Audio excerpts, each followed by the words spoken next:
তো জাহান্নাম থেকে বাঁচতে হবে নাকি? জাহান্নাম থেকে বাঁচতেই হবে এবং জান্নাতে যাইতেই হবে। আর যার আমল তার কাছে আমরা যে আমল করব, আমার আপনার কবরের হিসাব অন্যজনকে দিয়ে দেবে নাকি? স্বামীর কবরের হিসাব কি স্ত্রী দেবে? ছেলে মেয়ের কবরের হিসাব কি বাপ দিয়ে আসবে? কেউ না। এই জন্য এই অল্প দুনিয়ার ক্ষণস্থায়ী দুনিয়া, আমরা ছিলাম রুহের জগতে। আলাস্তু বিরাব্বিকুম ক্বালু বালা, আমরা রুহের জগতে ছিলাম। সেখানে আল্লাহ তাআলা আমাদের প্রশ্ন করেছিলেন যে আমি কি তোমাদের রব নই? আমরা বলেছিলাম ক্বালু বালা, নিশ্চয় আপনি আমাদের রব। চিল্লায়ে বলি সুবহানাল্লাহ। দুনিয়াতে যখন আসছি, আরে একই নিয়মে দুনিয়াতে সবাই আসছি। আসার পরে দুনিয়ার লাল কালো সাদা নীল টাকা প্রাচুর্য রূপ লালসা, এই রঙিন দুনিয়ার মোহে পড়ে আল্লাহ তাআলা সেই ওয়াদা আমি আপনি ভুলে গিয়েছি। রুহের জগতে কিন্তু ঠিকই আল্লাহ তাআলাকে চিনেছি, কিন্তু দুনিয়াতে এসে এই মজাদার নীল লাল সাদা রঙিন পৃথিবীর এই মোহে পড়ে আল্লাহ তাআলার ইবাদত ভুলে গিয়েছি। আল্লাহ তাআলার হুকুম আহকাম আমি আপনি ভুলে গিয়েছি। কথা বলেন ঠিক কিনা? যে কথা বলছিলাম জাহান্নাম থেকে বাঁচতে হবে, জান্নাতে আমাকে আপনাকে যেতেই হবে।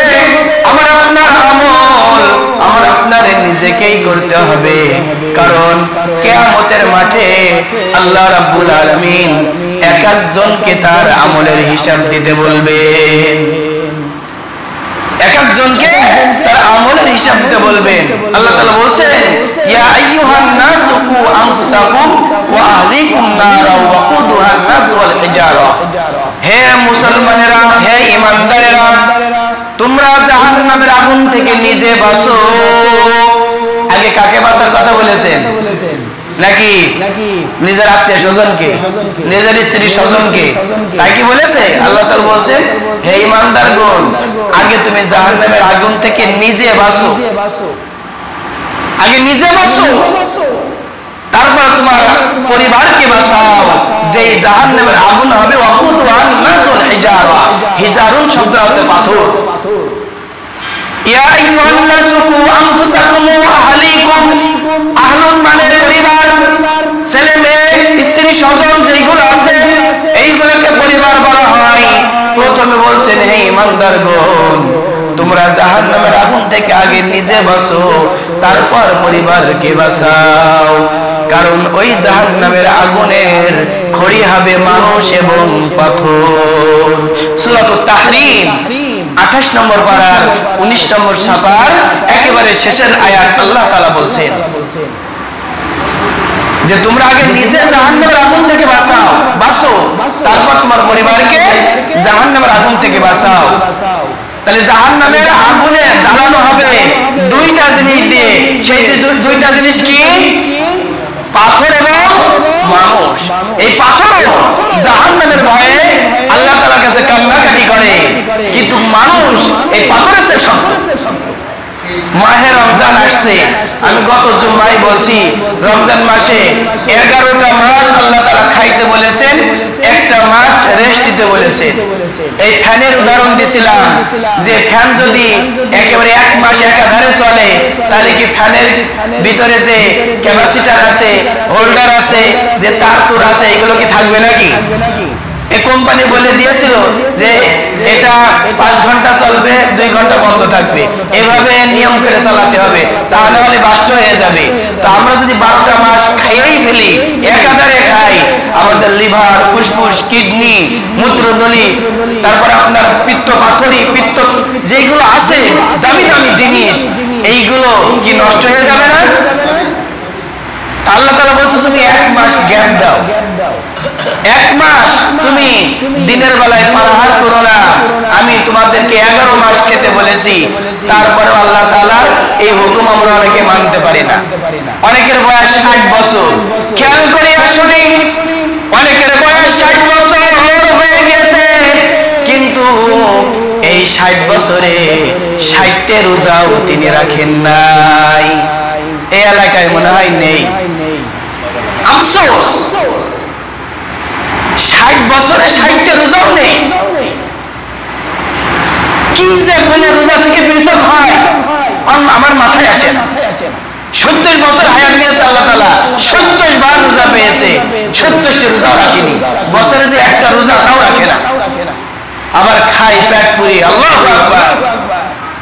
কত নেমো খারাপ। ইন্নাল ইনসানা লিরাব্বিহি লাকানুন। মানুষ তার রবের ইবাদত করতে যে বড়ই কৃপণতা করে, কার্পণ্য করে। কথা বলেন ঠিক কিনা? ও আল্লাহর বান্দারা, সেই মালিকের কিভাবে তুমি ইবাদত করবা যেই মালিক তোমাকে ফ্রি ভাবে সূর্যের আলো দিয়ে দিনকে আলোকিত করেছেন, যেই মালিক তোমাকে ফ্রি সার্ভিস দিয়ে অক্সিজেনের ব্যবস্থা করেছেন, যেই মালিক তোমাকে এমন চোখের ব্যাটারি দিয়েছেন যেই ব্যাটারি পাল্টানো লাগে না, এমন পায়ের চামড়ার জুতা বানিয়েছেন যেই জুতা বছরে চেঞ্জ করতে হয় না, এমন সুন্দর জুবান দিয়েছেন, কথা বলার জুবান দিয়েছেন যেই জুবানে কথা বললে মোবাইল ফোনের মতো কোনো টাকা দিতে হয় না। আচ্ছা, আমাদের যদি এই যে কথা বলি, এই কথা যে বলছি আধা ঘন্টায় যদি বাংলা লেঙ্গি বলতাম, যদি এয়ারটেলে বলতাম, গ্রামীণ ফোনে বলতাম, টাকা লাগতো না নাকি? কথা বলেন, টাকা কি লাগতো? তাহলে এরকম কত কথা বলছি, আল্লাহ তাআলা কি ট্যাক্স দিতে হচ্ছে না? আল্লাহ তাআলা ট্যাক্স দিতে হয় না অক্সিজেনের, সূর্যের আলো, চন্দ্রের আলো। আল্লাহ তাআলা ট্যাক্স দিতে হয় না কথা বললে। ও মানুষেরা, তোমাদের কিসের এত সমস্যা যে তোমরা সামান্য একটু ইবাদত করবা? এই রমজান মাসের রোজা বছরে একবার আসে, তারপরেও তোমরা হেলাই খেলাই রমজানকে কাটিয়ে দাও। নেমো খারাপ। অভাব তোমাদের আসবে না তো অন্য মানুষের আসবে, রোগ বালা মুসিবত তোমাদের আসবে কি অন্য মানুষের আসবে? আবার ওই একই মানুষ যে 70 বছরে 70টি রোজাও রাখে না, একটু বিপদ আপদ আসলেই আল্লাহ আল্লাহ করতে করতে জীবন সব অবস্থা খারাপ হয়ে যায়। আরে নেমো খারাপ। মুনাফিকরা এসো খারাপ। কারণ কি? মুনাফিকের সময় আল্লাহ তাআলা, আল্লাহ রাসূলের সময় আল্লাহ রাসূলের সাথে খানা খাইতো এবং তলে তলে কি করতো? আল্লাহ রাসূলের দুশমনি করতো। আলা ইন্নাহুমুল মুফসিদুনা ওয়ালাকিন লা ইয়াশউরুন। তারা বলতো কাফেরদের সাথে, যে আল্লাহ রাসূলের কাছে যে বলতো, এই কাফেরদের সাথে যে বলতো যে আমরা তো মুহাম্মদের সাথে মিশছি, এমনি আমরা তো তোমার সাথেই আছি। বুঝতে পারছেন কথা? প্রিয় আল্লাহর বান্দারা, এই জন্য আল্লাহ তাআলা বলেছেন, ইয়া আইয়ুহাল্লাযীনা আমানু দুখুলু ফিস-সিলমি কাফা ওয়া লা তাত্তাবিউ খুতুওয়াতিশ শাইতান ইন্নাহু লাকুম আদুউম মুবিন। ও আল্লাহর বান্দারা, আল্লাহ তাআলা বলেছেন, ইয়া আইয়ুহাল্লাযীনা আমানু দুখুলু ফিস-সিলমি কাফা। হে ঈমানদার, মুসলমান, মুত্তাকিন বান্দা বান্দিরা, তোমরা ইসলামের ভিতরে সব দিয়ে একসাথে প্রবেশ করো, পরিপূর্ণভাবে প্রবেশ করো, অল্প প্রবেশ করো না। নামাজ পড়লাম, রোজা রাখলাম না, রোজা রাখলাম, যাকাত দিলাম না, যাকাত দিলাম, ফিতরা দিলাম না। নামাজ পড়লাম 4 রাকাত, 4 ওয়াক্ত। রোজা রাখলাম 10টা, রোজা রাখলাম, তারাবি নামাজ পড়লাম না। এভাবে অর্ধেক আসার কথা আল্লাহ তাআলা বলেন নাই। বুঝতে পারছেন কথা? ইয়া আইয়ুহাল্লাযীনা আমানু দুখুলু ফিস-সিলমি কাফা। তোমরা ইসলামের ভিতরে পরিপূর্ণভাবে প্রবেশ করো। এটা কে বলেছে? 2 নম্বর করে 11 নম্বর সূরা সূরাতুল বাকারায় আল্লাহ তাআলা বলেন, তোমরা ইসলামের ভিতরে পরিপূর্ণভাবে প্রবেশ করো, অল্প প্রবেশ করো না। তাহলে আমরা যারা এই ধাসের আছি, 5 ওয়াক্ত নামাজে 3 ওয়াক্ত পড়ি, 30টা রোজায় 10টা রাখি, আবার তারাবি নামাজ অল্প পড়ি, আবার অনেকে আছে 8 রাকাত পড়ে দৌড় মারি, অনেকে যাকাত হিসাব করে দিই না, অনেকে সাদকাতুল ফিতর দিই না, সত্য কথা যেখানে বলার দরকার টাকার বাইরে মিথ্যা কথা বলি। এই যে অল্প ইসলামের ভিতরে আসতে আল্লাহ নিষেধ করেছেন, এগুলো কি করা যাবে নাকি? ইনশাআল্লাহ আমরা করব না, বলেন আমিন। আমরা তো করবই না, আমরা তো জাহান্নামের আগুন থেকে বাঁচবই, আমাদের পরিবারকেও বাঁচাবো। কথা বলেন ঠিক কিনা? শুধু নিজে রোজা রাখলাম, নিজের স্ত্রী রোজা রাখে না, ছেলে রোজা রাখে না, মেয়ে রোজা রাখে না, বেটা রোজা রাখে না, আমি খাইয়া ফিনিশ করে দিচ্ছি। আবার আমরা হালাল পথে চলি না, একেবারে মাছ গোশত পরেরটা মেরে যে কেটে নিয়ে যাচ্ছি, আমার আপনার স্ত্রী একেবারে হাসি মুখে খাইয়ে রেঁধে দিচ্ছে, সেটা পেট পুড়ে খেয়ে নিচ্ছি।